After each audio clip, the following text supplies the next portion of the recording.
Tardes, ¿cómo van? Esta es la clase número 6. Hoy vamos a hacer de todo un poco, vamos a ver un poquito, les voy a hacer una reseña histórica de cómo han vivido los artistas en el transcurso de la historia y tratar de contarles por qué llegamos a la pintura de hoy.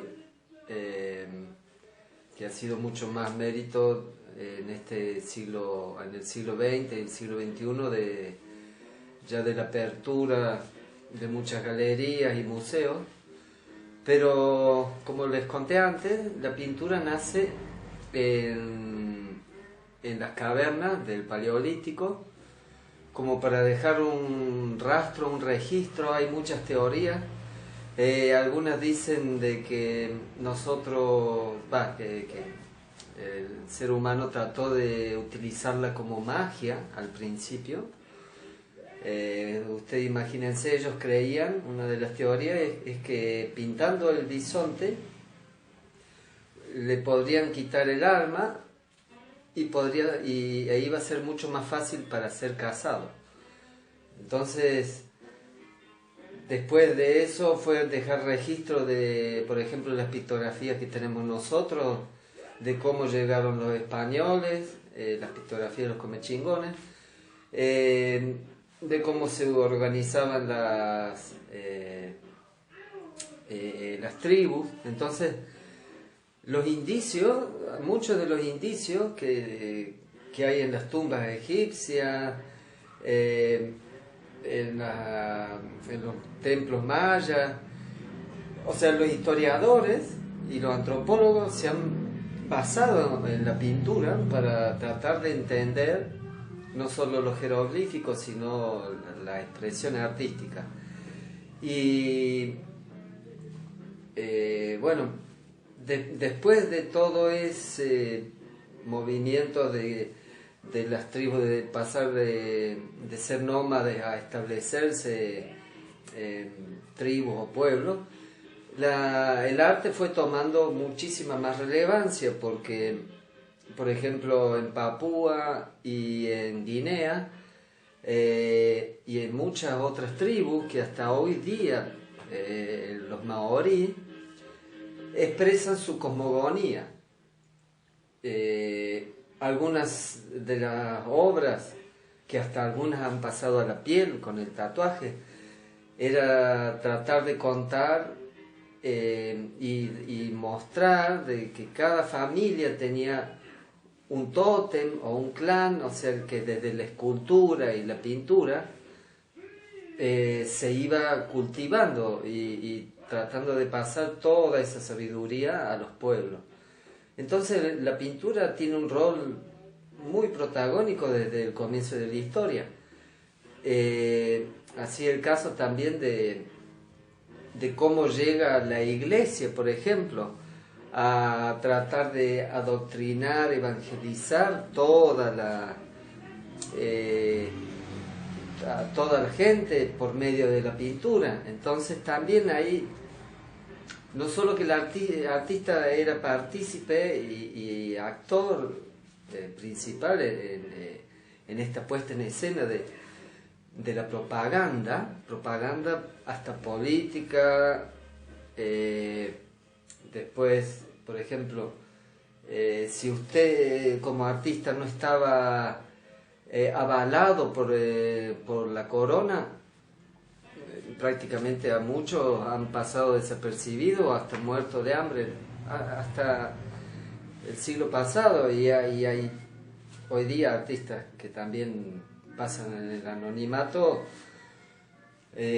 bueno, por distintas razones hoy día. Pero antes, si uno no pintaba para la corte de Napoleón, o no pintaba como la corte quería, hasta podían perder la vida. Entonces, es para que tomemos dimensión de por qué hoy día realmente somos libres como artistas. Estamos trabajando y haciendo lo que queremos. Si no era porque más allá de pintar bien, Leonardo da Vinci y Miguel Ángel tuvieron muchísimos problemas para seguir trabajando.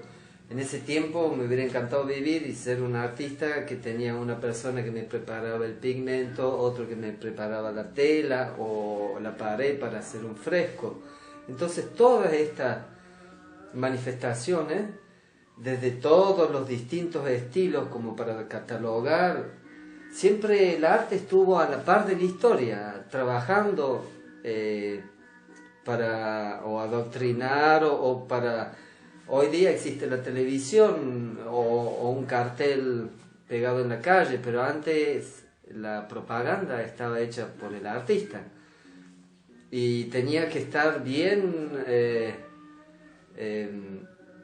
como acreditado por el gobierno para ser famoso o reconocido. También la clase pasada les conté sobre Rembrandt, que Rembrandt prácticamente murió pobre, siendo uno de los mejores artistas de la historia. Se pintaba con dotes para poder para reírse de la situación que estaba viviendo. Entonces, hay muchas circunstancias que ha pasado el mundo del arte hasta el momento que vamos a ir viendo una por una en el transcurso de las clases, como para no hacer tan tedioso la parte de historia y que podamos trabajar. Todo después de la Revolución Industrial tuvimos varios cambios que ya hemos visto un poquito, les mostré un poquito del gótico con el Giotto. Y fíjense, la visión teocentrista en el Renacimiento pasa a ser antropocentrista. Entonces comenzaron por eso es el revivir de la época griega, los cánones, los estereotipos, se trató de buscar una belleza, pero tuvo que ver mucho la parte política, económica, social y también la religión, el cambio de mentalidad en la filosofía. Después también, como les decía recién, en el Renacimiento, la Revolución Industrial, de que si uno no pintaba, Van Gogh fue uno de los precursores del expresionismo y al no pintar como la sociedad demandaba, fue excluido de galerías, de concursos. Por eso siempre el museo tenía era quien revalidaba, por así decirlo, lo que servía y no servía. Y muchos artistas muy buenos como William Turner, después Van Gogh, Cézanne, fueron adelantados en el tiempo. Turner fue un adelantado al impresionismo. Se decía que era impresionista Van Gogh, pero fue el padre junto con Cézanne, del expresionismo. ¿Y qué es lo que pasa al principio del siglo XX con la Primera Guerra Mundial? Vamos a hablar así claro. El artista estaba cansado de ser criticado por no pintar como la Academia decía. La Academia de Bellas Artes tenía mucho que ver en esto.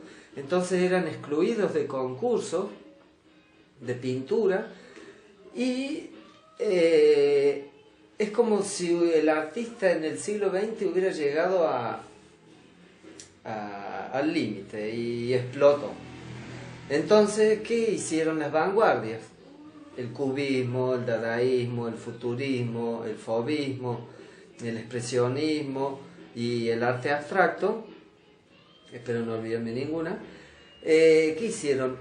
Rompieron con los cánones y los estereotipos de museo pasando a ser ellos los que decían qué iba a ser arte y qué no.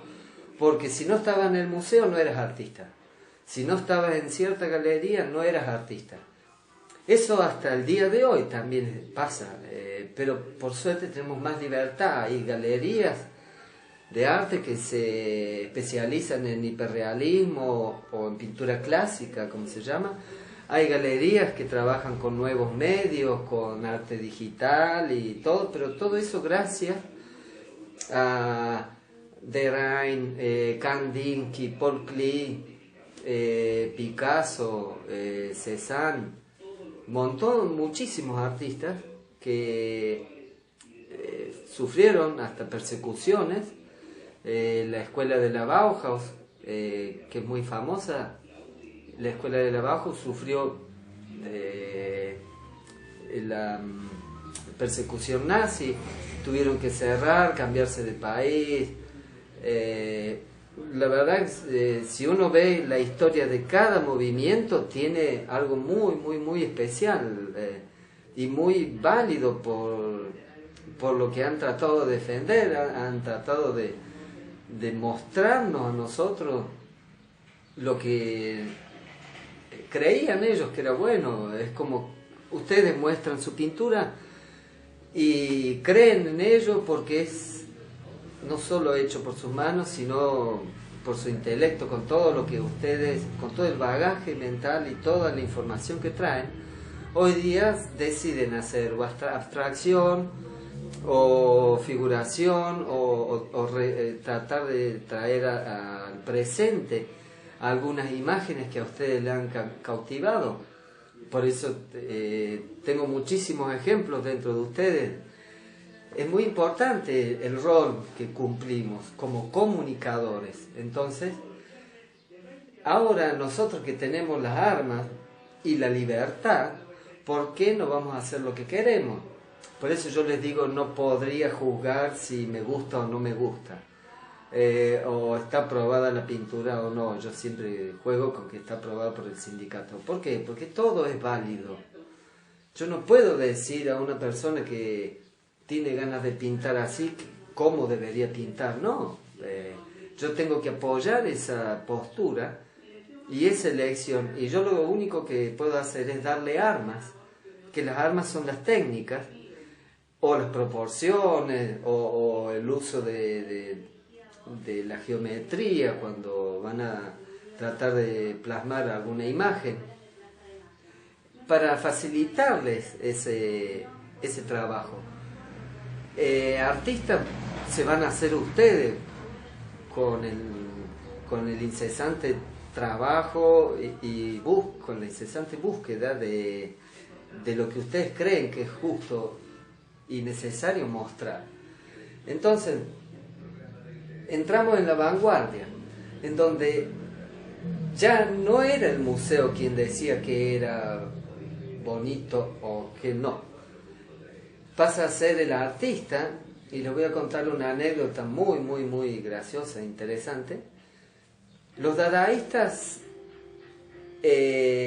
son como los más raros, porque también tiene mucho que ver la literatura surrealista y la pintura surrealista. Iban movimientos a la par, porque también los escritores y los poetas se rebelaron contra el sistema y lo que era bueno decir. ¿Por qué les cuento esto? Porque el dadaísmo fue muy, muy, muy criticado. Imagínense todas las galerías con las mejores artistas de ese momento, supuestamente, agarraban los dadaístas, hacían la pintura y la mostraban al revés, la clavaban al revés, o sea, dejaban solo ver la tela. O la rompían en la misma exposición o las quemaban. Ellos agarraron y fueron los que hicieron los ready-made, que ustedes pueden ver que es un banquito. Marcel Duchamp era un banco con una rueda de bicicleta y era la refuncionalización o la elección, yo voy a poner esto acá y voy a decir que esto es arte. Entonces hacen un concurso los dadaístas, en donde llaman a todos los artistas nobles, y por así decirlo eran los más locos de todos estos movimientos. Me acuerdo, a la par de esto, una poesía dadaísta que era Karawane, Jolifato Bambla o Fali Bambla, Opelinga Talam Tsurula. No decían nada, pero era expresión pura. Escribían con las letras en grande, empezaron a escribir en círculos, rompieron la literatura para que se pueda volver a armar. Y eso pasó en la pintura. Entonces en este concurso se juntan todos los dadaístas y viene Marcel Duchamp, que ustedes van a reconocer cuando les diga, y puso un digitorio en la exposición y lo firmó Mut. Él era parte del jurado. Y los otros jurados dijeron, no, esto es una basofia, ¿cómo este artista va a presentar esto? Es una porquería, ¿por quién nos han tomado? Y Marcel Duchamp se queda callado y al final de todas las críticas dijo, yo hice esto. ¿Por qué no podría entrar esta obra en la exposición? Y quedaron todos boquiabiertos y él demostró que podía ir mucho más allá. Otra de sus grandes obras es el Gran Vidrio, en donde en una de las exposiciones se rompe ese gran vidrio, que era como una especie de maquinaria, después lo pueden buscar, el Gran Vidrio, y termina dejándola con el vidrio roto, porque decía la obra es así también. Entonces hay le debemos mucho a todos estos artistas, Picasso, por eso le decía Klimt o Paul Klee, ¿quién más? Kandinsky, que escribió un montón sobre el nuevo tratado de la pintura. Hay dos libros muy interesantes de Kandinsky, es De lo espiritual en el arte, que es muy lindo libro, y todavía sigue vigente las ideas de él. Después tenemos Punto Línea en el Plano, que es un libro también muy interesante. Entonces en ese tiempo nacen nuevas teorías del color, junto con la tecnología, también está el arte pop. Vamos a ir viendo de a poquito. Yo traje para que veamos un poco de lo que es el cubismo.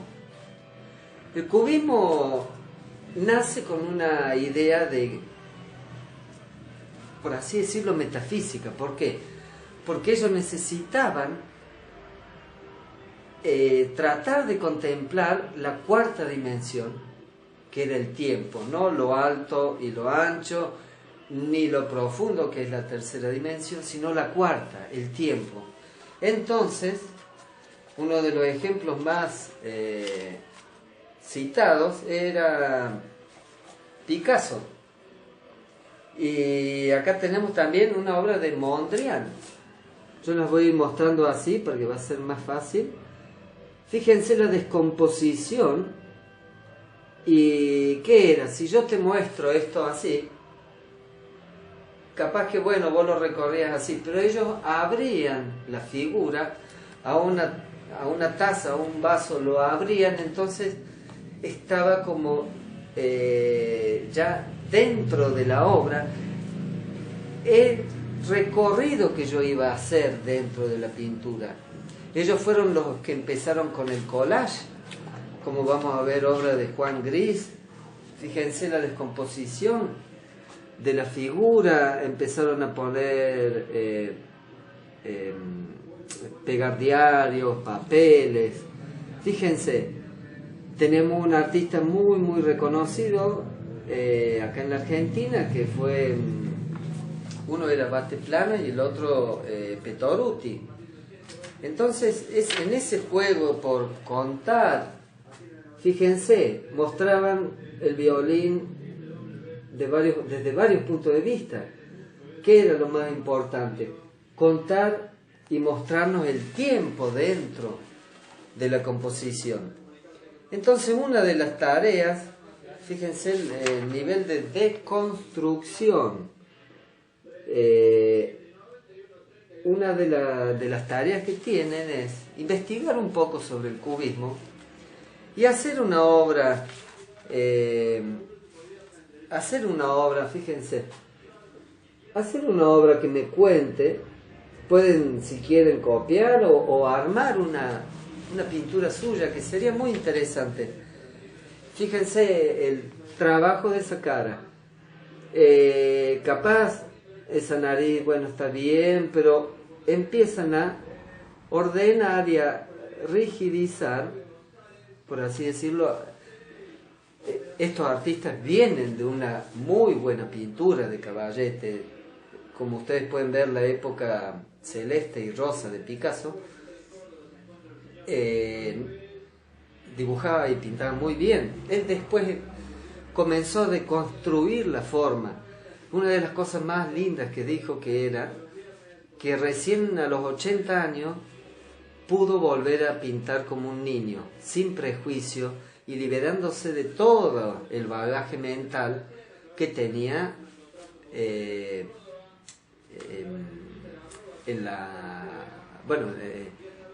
se liberó de todo y pudo pintar libremente, pudo jugar con la forma. Comenzaron a trabajar sobre temas cotidianos, pero deconstruyendo la figura. Fíjense, esa mujer que está ahí, más todo el movimiento que tenemos en esta pintura de acá al lado. Perdón por el brillo, pero elegí este libro hoy para empezar porque tenemos mucho por investigar, tenemos mucho por hacer. Hoy vimos cubismo, que va a ser lo bueno. Ya les voy a mostrar algunos de los procedimientos que podemos tomar para hacer una pintura cubista. Pero antes vamos a hacer algo que va a ser muy importante y nos va a servir para todos los trabajos que tengamos. Es armar un bastidor. Yo ahora les voy a mostrar, les voy a enseñar cómo se debe armar un bastidor para tener bien la forma clásica. Yo les voy a enseñar desde cómo se hacía en el 1500 hasta el día de hoy. Acá tenemos un bastidor de madera. Fíjense que suele tener una especie de canto. ¿Para qué? Para que la tela no toque con el borde. Vienen las maderas así, o si no, que tenga la posibilidad, bueno, que hoy día es medio difícil, pero con un carpintero se le hace un chanfle o un rebajado. Este es un bastidor de 45 por 50. Siempre estos bastidores no son fijos. ¿Por qué? Porque si la tela se me bandea, yo puedo ir martillando acá, entonces la cuña me va a abrir el bastidor. Estos son de encastre. Lo bueno de esto es que, bueno, en este caso estamos reutilizando un bastidor, y lo que vamos a ver, tratar de hacer es, acá, ahí está. Vamos a ver, dependiendo la tela, en este caso acá tiene menos textura. Entonces yo puedo elegir puedo trabajar con una lona sargada. Este es un lienzo sargado. Puedo trabajar con lienzo. Lo importante siempre, me voy a tirar acá con ustedes. Lo importante siempre es poder que sea siempre de algodón puro, cualquier tela que yo use. ¿Por qué? Porque cuando yo la prepare, es más, si compran un lienzo, no lo laven, déjenlo con ese apresto. Porque si yo tengo fibra de acrílica, va a tirar el algodón y el acrílico no, entonces después puede que tienda a bandearse la tela. Entonces, para evitar eso, siempre compremos lienzo de algodón. En este caso, bueno, tengo una esquina mal cortada, pero vamos a medir más o menos por dónde va a venir el bastidor y siguiendo el hilo, siempre seguimos el hilo, entonces nosotros ahí ya estaría ubicado para comenzar a trabajar. Lo que a mí me importa siempre van a ser primero los medios. ¿Por qué los medios? Yo voy a empezar desde los medios. Voy a poner una grampa acá. Si no tienen una engrampadora, pueden usar tachuelas o clavitos. Entonces yo voy a tirar de una forma que yo vea, ¿ven? Ahí viene el hilo. Voy a tratar de hacerlo justo acá. Perfecto. Entonces ahí ya tengo la tensión en el medio. Lo giro, que voy a tirar, fíjense, acá está el hilo, yo voy a tratar de que no estirar demasiado, pero sí hay. Siempre vamos desde los medios, entonces la tela ya me queda centrada para poder comenzar. Vamos a empezar por lados opuestos. ¿Ah? Yo voy a empezar a tirar desde acá, puedo tirar un poquito, uno va a ir viendo hasta dónde me va a dar la tela para seguir el hilo, ¿ven? Para no tirar demasiado de un lado y de otro lado me quede flojo. Entonces acá yo voy a tener, ¿ven? Más o menos voy siguiendo el hilo y acá ya tengo yo casi, voy a estar casi llegando a la punta. En este caso, sí voy a darle ahí una grampa. Vamos a hacer lo mismo en este lado.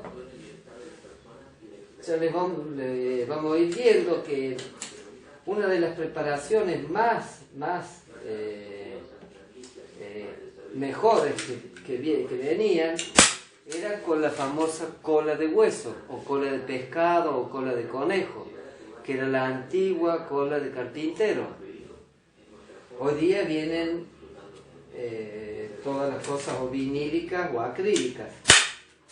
Acá me voy a acercar a la punta, voy a darle una grampa acá, y paso al otro lado, igual trabajando desde esta zona. ¿Por qué desde esta zona? Bueno, el piso mío, este es el taller, así que está de todos colores. Vuelvo a tirar para seguir el hilo. Ustedes van a ir viendo siempre la tensión. Y acá nosotros vamos a llegar, en este caso yo no voy a llegar a la esquina porque acá voy a hacer yo el doblez. Voy a dejar un espacio siempre.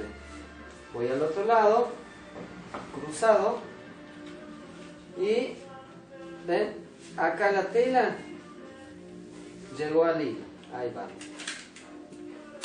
La preparación de cola de huesos es bastante tediosa y difícil para preparar los lienzos, pero es la mejor que existe hasta el día de hoy. Tiene 500 años esa técnica. Y sería poner, vamos a seguir, ahora ya que cerramos todos estos lados, vamos a empezar a cerrar para acá y vamos a hacer el primer doblez. Lo más importante del tensado es ir viendo, ¿ven? Ya más o menos está tirando justo por todos lados, porque esto uno va a ir equilibrando la fuerza. Si yo llegué ahí al borde, voy a poner este por acá. Por si se equivocan, siempre tener a mano un destornillador y una pincita para sacar la grampa. Acá, a ver, voy a ver si se ve bien. En esta zona lo voy a hacer así, así ustedes lo ven. ¿Ven? yo esta parte la voy a poner para adentro, volviendo a tirar, hago el doblez y ahí ya tengo para justo engrampar. Entonces acá ya cerramos una esquina, ahí ya tenemos la esquina cerrada. Vamos con el contrario, igual. Yo puedo ir trabajándolo así, ¿ven? Parado o en el piso. La cuestión es que ustedes, va a depender del tamaño del bastidor para que ustedes trabajen cómodos o en el piso o acá así parados. Acá yo podría, vamos a hacer el doblez, que justo está esa partecita. Acá hago el doblez, agarro ese pedazo de tela que me quedó suelto y acá yo ya tengo una de las esquinas. Acá tiro para tensar bien. Ya tenemos dos lados. Seguimos. Este lado va a llegar hasta el fondo porque el doblez viene acá. Entonces voy a cerrar esto. Siempre acuérdense, empiezo por los centros y después, muchas veces, si no les gusta la pintura que están haciendo, la pueden sacar y volver a entelar. Eso hice muchos años. Vamos a llegar hasta acá. Ahí. Y acá vuelvo a hacer el doblez. Tengo justo un poquito de espacio. A ver. Ahí va.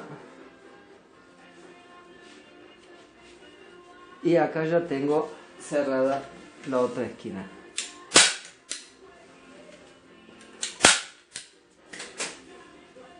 Seguimos con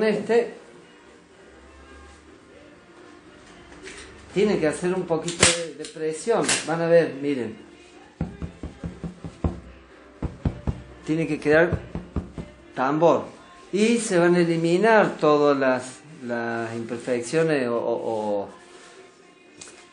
dobleces que hayan estado mal. Bueno, esto después lo vamos a limpiar bien, porque ha estado en el piso, para sacarle cualquier basurita que nos pueda molestar cuando la preparemos. Entonces, yo acá llego y me toca doblez acá. ¿Por qué mantengo los doblez en un lado? Porque si yo la quiero exponer y no quiero que se vea el doblez, yo puedo tenerla ahí. Entonces, en esta vamos a ir hasta acá.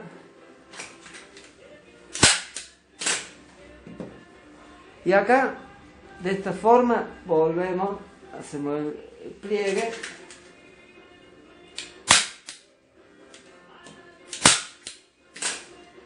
Y fíjense, ya tenemos nuestra tela preparada. El bastidor, fíjense,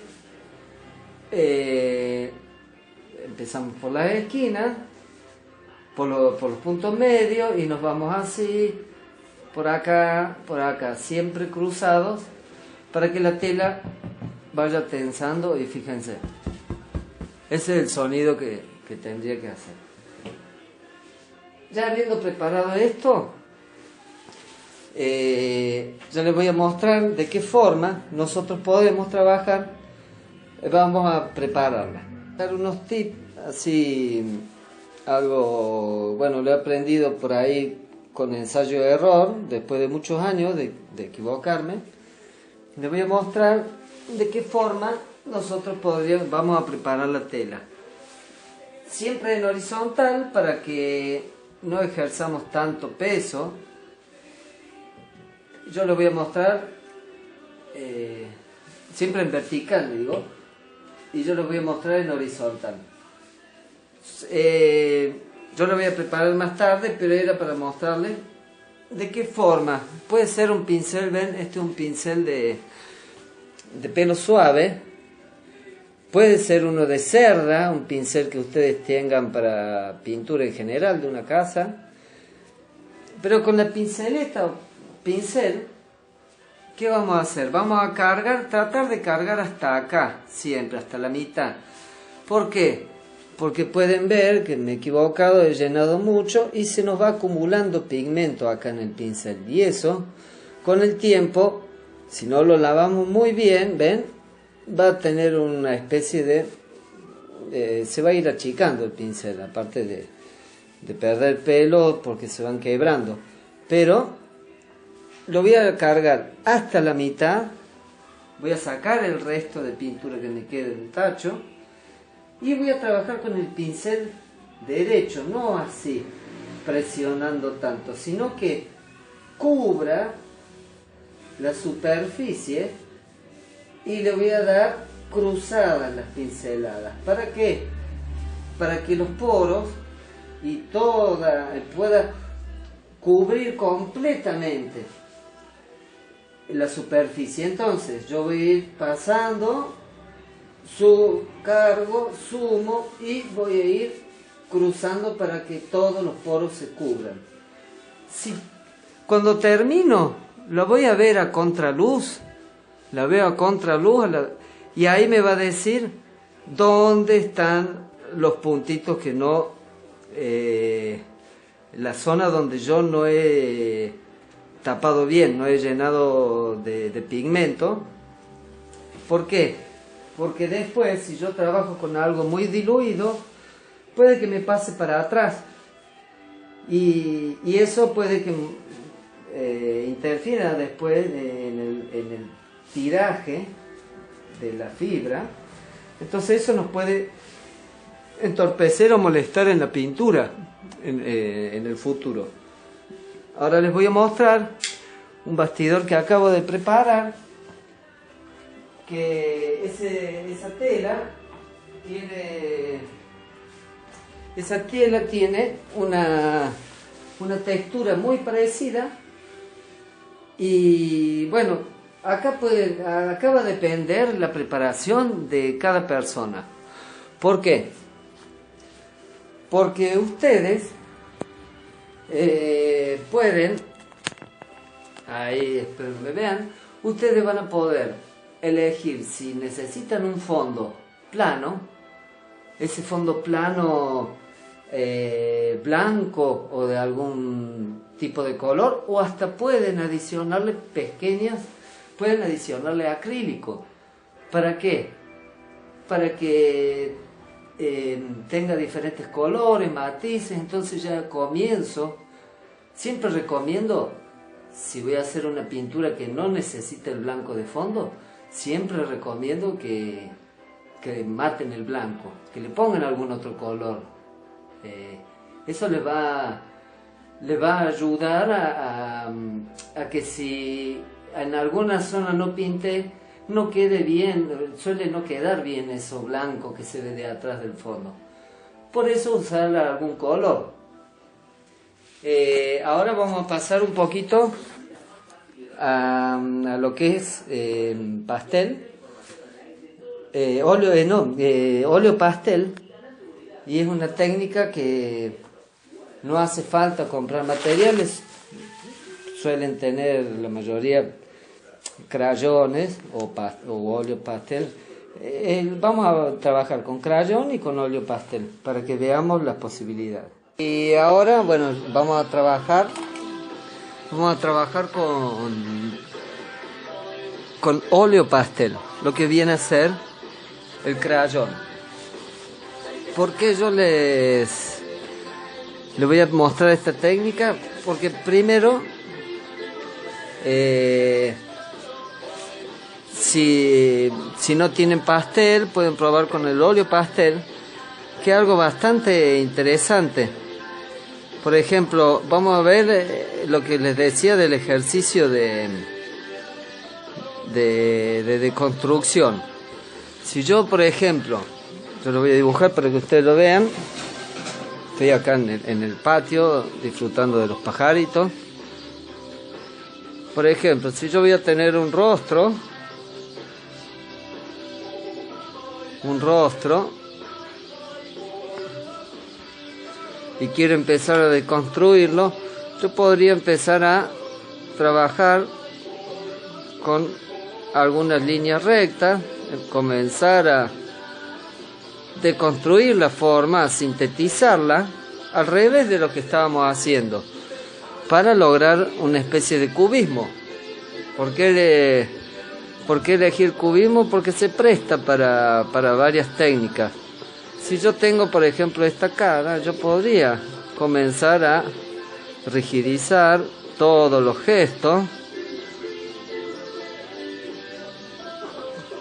Bueno, y lo bueno del óleo pastel, no solo que tiene una gran variedad de colores, sino que también se pueden ir entremezclando entre ellos para que yo vaya contando. Es mucho más maneable que el pastel. Lo bueno que acá también va a tener un límite el material, ¿no? ¿Por qué el límite el material? Porque el material va a llegar un momento donde, ahí fíjense, llegó casi un color plano, puro. Fíjense, ese color yo después puedo matizarlo. Fíjense, puedo hacer una mezcla arriba del color, que con pastel sería mucho más difícil.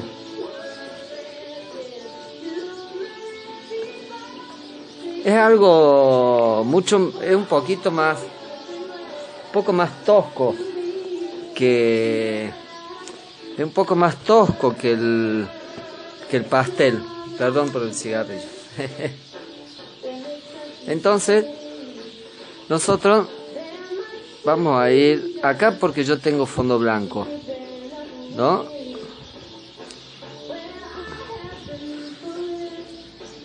Yo puedo entremezclar un poco más acá y trabajar. Este no anda muy bien. Yo voy a hacerlo con colores bien fuertes, como me gusta a mí. Después puedo entrar a limpiar. Fíjense, donde yo quiero puedo limpiar. Si me equivoco, también lo bueno, con una espátula yo podría levantar algo de pigmento. ¿Ven? ¿Ven cómo se levanta? Y queda medio acuarelado. Entonces lo importante de esto es tener en cuenta que no es una de las técnicas que más me guste, pero es muy expresiva. Para quien necesite hacer un trabajo bien gestual, yo puedo comenzar con esto. Aparte es bastante... A ver, fíjense, vamos a poner algo de rojo acá. Es como una técnica hasta primitiva, diría yo, porque nos lleva al jardín de infantes donde usamos crayones y yo puedo armar por medio de planos. Ahí estoy buscando más colores. Puedo armar por medio de planos el volumen. Y vamos a ver una técnica. Le voy a dar vuelta a esto para no manchar el fondo. Después tengo una hoja preparada con acrílico, una hoja de acuarela bastante rígida y un cartón normal de arquitectura preparado con látex para mostrarle más técnica. Entonces no solo puedo trabajarlo solo, sino que con un diluyente ecológico o agua ras o thinner. ¿Qué haría yo? ¿Qué puedo hacer? puedo diluirlo, fíjense. Puedo entrar a diluirlo casi como al óleo y entrar a trabajar la superficie y levantar, si en algún caso quiero. Fíjense que lo va a ir, es como si se degradara el material y se entra a diluir. Si quiero puedo limpiar, puedo, si no me gusta algo yo podría limpiar y seguir pintando. Entonces, bueno, disculpen la radio, pero era para ponerle un poquito de música. La FM Shopping siempre tiene canciones muy lindas. Fíjense, y después, con ese diluyente, lo único, bueno, nos va a pasar para atrás, ¿ven? Yo acá puedo volver a trabajar.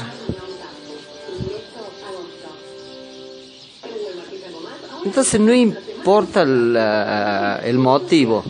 Tengo que ver siempre qué material se va a adaptar a mi forma de contar las cosas. ¿Por qué abordo un rostro? Porque es más o menos lo que más se podría... ¿ven? Yo puedo después, si quiero, aunque esté fresco, enfatizar en la zona que yo crea conveniente.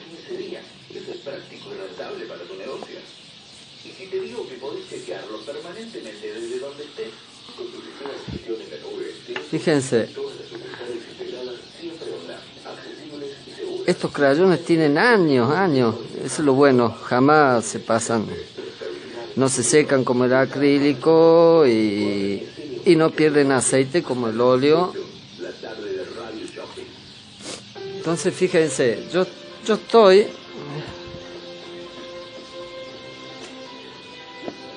trabajando. Bueno, no salió muy bonito, pero lo que les quiero contar es cómo yo podría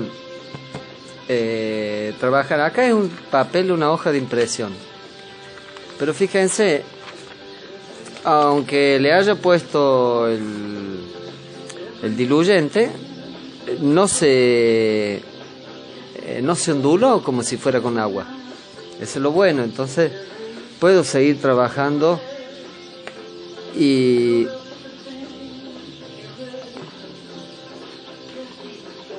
hay muchos retratos de Cézanne, de Paul Cézanne, que son muy interesantes para copiar o para tomar, porque podrían haber sido hechos con óleo pastel.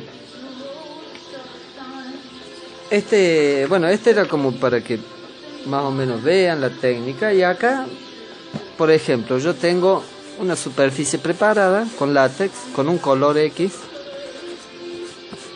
y a mí me puede servir para empezar a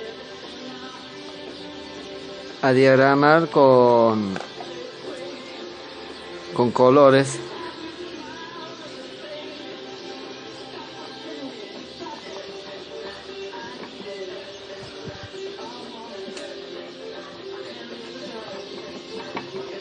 ¿Y por qué me puede servir un color así? Porque si yo quiero jugar y contar que hay algo de cielo, podría entrar a limpiar, ¿ven?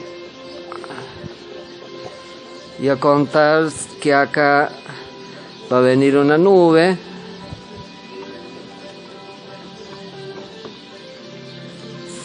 Acá vamos a limpiar el pincel, pero vamos a trabajar, vamos a diluirlo. Bueno, queda un poquito de rosa, pero fíjense, con una superficie más rígida. Porque es un pincel grueso, entonces me va a levantar mucho más. Pero con un pincel blando, yo puedo hasta dejar el gesto y hasta diluirlo al pigmento y que llegue hasta donde yo necesite. Es una técnica que hay que dominarla porque si bien es práctica, porque el papel lo resiste mucho más que al pastel, pero tengo que tener en cuenta siempre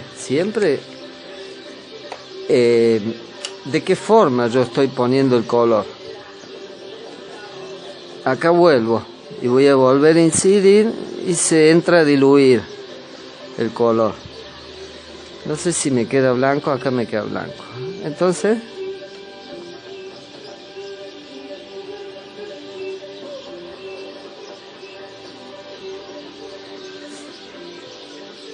ahí entro a contar y digo, acá hay nube, acá hay otra nube.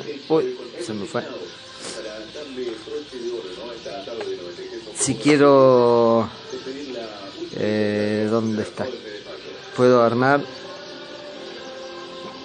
También hay algo que es importante, fíjense que yo tendría que delimitar la zona en donde voy a trabajar para que no se me mezclen los colores. Acá nos estamos acercando un poquito a la temática del óleo, para que no se mezcle ahí, ¿ves? Porque si yo vuelvo a pasar puede que se levante lo que puse. Entonces, acá yo estoy trabajando con estos colores. Son bastante vibrantes y nos pueden ayudar a ver, acá tengo un verde, sí. Es algo más, un poquito más tosco que el pastel y el acrílico, pero es mucho más gestual, es más matérico. Entonces eso nos va a ayudar muchísimo es más, puedo eliminar cualquier resto.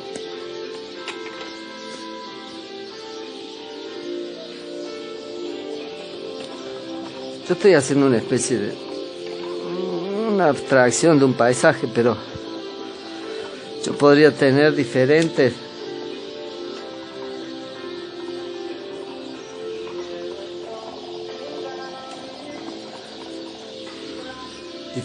planos y ahí no sé si la técnica no les funciona, no les sirve para su forma de expresión. No se preocupen, porque hasta que encuentren que no, mira, a mí me gusta el dibujo, yo me siento mejor con el pastel. No, yo prefiero el acrílico, el óleo o la acuarela. Eso, lo bueno es que prueben y vean con qué se sienten mejor, para que tengan, como les dije antes, más armas para poder expresarse. Entonces, hoy vimos un poquito de historia del arte. Nos acercamos a las vanguardias. Tenemos que investigar algo sobre el cubismo y me gustaría que intenten la desconstrucción de la forma, la geometrización de los objetos y la figura. Que prueben de hacer algo de cubismo, no importa si es con acrílico, con lápiz. Investiguen sobre el cubismo. Así yo veo su proceso de morfología, morfológico. Y aparte de eso, vimos el óleo pastel, cómo hacer un bastidor. Y el que quiere investigar sobre el óleo pastel o crayón, está bueno, porque es algo que, como les dije, puede llegar a ser tosco, primitivo. Pero es lindo porque es una expresión, un placer kinestésico, algo que nos transporta a la niñez.